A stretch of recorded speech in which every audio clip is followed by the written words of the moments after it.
वो तो बहुत अच्छा ही लगेगा। हाँ, ये सब क्या देखना पड़ रहा है। अच्छा है मैं अंधा हूँ। मुझे बहुत अच्छा लगेगा। हाँ, यहाँ के मतलब सुंदर तालाब हर किसी को, ये गंदे नाले के। जाएगा तो मुझे बहुत अच्छा लगेगा और सभी को लगेगा। हाँ, दिक्कत ये पड़ता है कि आने जाने में बहुत दिक्कत होता है। तो बहुत दिन से इसमें कचरा तो कम से कम जब से हम आए हैं जब से इधर कचरा ही है। इधर बहुत मतलब लगभग कम से कम तो 5 से 6 महीना। कहते हो तो आपको पता होगा ना, सरकार सुनेंगे तो आपके बनेंगे तो आपके। ठीक है था, हाँ, ठीक है था, केस मुकदमा लग गया था, काम बंद हो गया। किसने केस किया? वो अगला जिनका जमीन है, जिसको कहा कि मेरा जमीन है, और नगर निगम कहता है कि नगर निगम का जमीन है। मतलब नगर निगम फॉल्स सरकार ने दिखा दिया, दूसरे के जमीन पे नाला ये तालाब बनाकर दिखा दिया। नगर निगम को चाहिए था तो वो अगला पार्टी जो कर दिया केस मुकदमा।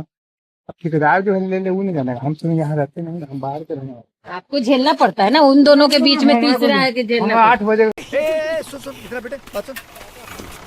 घर चल रहे हैं।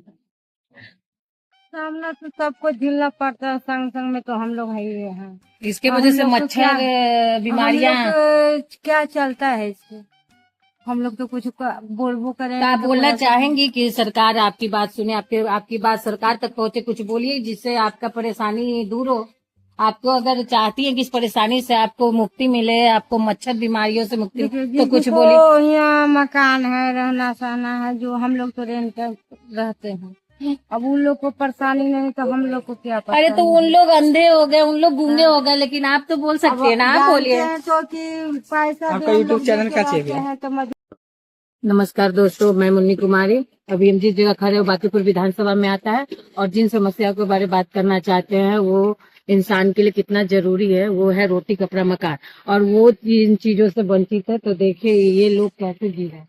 इनके पास ना रहने की छत है, ना खाने की रोटी है। इन लोग का जीना कितने मुश्किल से होता है।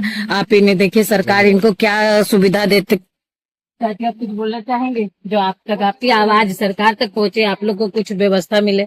लेकिन न पानी की व्यवस्था है, न रहने की व्यवस्था है। पानी रहते हैं, चुन के खाते हैं। तो देखिए इनको कितनी मुश्किलों का सामना करना पड़ता है। इनकी आवाज सरकार तक पहुंचनी चाहिए, प्रशासन और सरकार को इनके लिए कुछ करना चाहिए। इन लोग ना ढंग से खा पा रहे, ना रहे, इनके पास ना छत है ना खाना। हम लोग के मसवाद तो वो न मिल रहा है। तो सही है,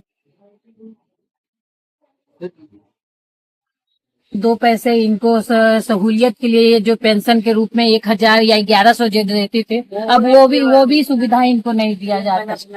3 महीने से वो भी इनसे उनका हक छीन लिया गया है। तो सरकार प्लीज इन से गुजारिश की जा रही है कि प्लीज इनका हक मिलना चाहिए, इनके लिए कुछ सोचे। हाँ, जो बड़े बड़े लोगों के लिए उनको सुविधा दी जा रही है, इन लोगों को मिलनी चाहिए, इनका हक मिलना चाहिए। निवास के लिए प्रोजेक्ट आ रहा है, जो लोगों को मकान मिल रहा है, वो मकान इन लोग के लिए मिलना चाहिए। ये उसके लिए सक्षम है, इनको वो मकान और छत मिलना चाहिए।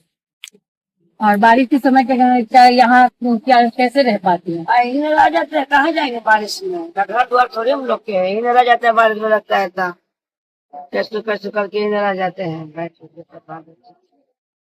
सरकार से कहा जाता है हम लोग को दे देगा कौन मकान घर बना के। आप क्या चाहेंगे सरकार से? काम उम देगा, बढ़िया काम देगा तो काम भी कर सकते हैं। सरकार देगा काम का, कागज को चुनते हैं उनते हैं। सही बात है, सरकार को इनको एक काम और छत घर देना चाहिए। इनको 2 चीज मिल जाए तो इनको जीने का सहारा मिल जाएगा। इनका यही मांग है कि इनको एक छत मिलना चाहिए, घर मिलना चाहिए, एक रोजगार मिलना चाहिए कि हाँ रोजगार हमको दीजिए, कुछ पैसा कर दीजिए, हम रोजगार करके खा सकते हैं। हाँ, इन लोग ऐसे एक एक रोटी के लिए तरसे। अगर इनको एक दिन रोटी मिलती है, दूसरे दिन नहीं मिलती है, तो इन्हें कम से कम इंसान कहाँ से कमा खाएंगे? बरसात आ जाता तो मैंने चूल्हा बनता, सब भीग जाता है। ऐसे हम लोग रहते हैं जिंदगी गरीब काट के। सही बात आप ही के लिए है कि आप क्या करते हो बताओ, कि सरकार आपको कोई रोजगार देती है कि नहीं? नौजवानों को रोजगार मिलना चाहिए। आपको सरकार से क्या मांगे, कुछ तो बताइए। कमा सब हम मना करते हैं, 2 महीने के बाद आता है, चाहते हैं, आता है, कभी खाते हैं। 6 महीने करो तो 2 महीने के पैसे तो भी काट के मिलता है, ठीक है काट के।